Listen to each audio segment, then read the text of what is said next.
Quelques manifestants, dont une poignée de Gaulois, en fait les opposants au canal Rhin-Rhône, ont accueilli un peu bruyamment le Premier ministre. Cette manifestation mise à part, Jacques Chirac a été reçu de façon très conviviale, dans la tradition républicaine, comme l'a précisé le sénateur maire socialiste de Besançon, Robert Schumann. Tradition oblige, le Premier ministre a reçu la médaille officielle de la ville. Pas de déclaration très politique à la mairie, sinon quelques observations pour le moins très courtoises. Le conseil municipal de Besançon agit pour sa part en faveur du maintien et du développement de l'activité industrielle et par conséquent de l'emploi. Et elle obtient sur ce dossier l'assentiment, j'allais dire le consensus de l'opposition municipale.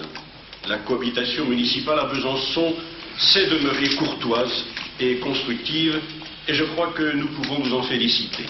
Je souhaite bien entendu qu'au terme d'une journée de travail, notamment avec l'ensemble des élus régionaux, sous l'autorité du président Edgar Faure, nous permettent de redonner un peu de cette confiance dont vous avez dit de façon mesurée et juste qu'elle faisait encore défaut et qu'il fallait aujourd'hui la rétablir.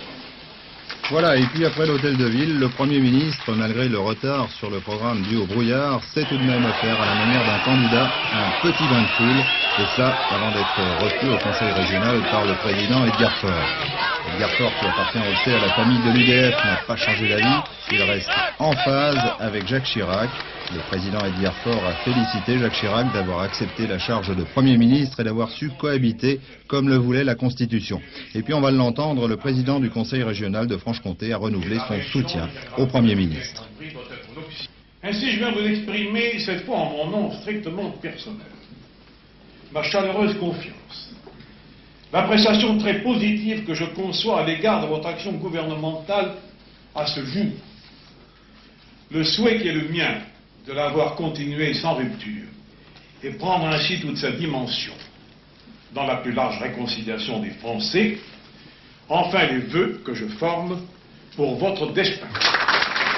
Quant aux dossiers régionaux, Jacques Chirac a apporté un certain nombre de réponses positives sur le développement de l'université de Sévenance, qui a dû réjouir en particulier Jean-Pierre Chevènement, réponses positives également pour un nouvel effort de l'État en matière de routes et de voies de communication. La matinée s'est achevée ensuite à la préfecture de région.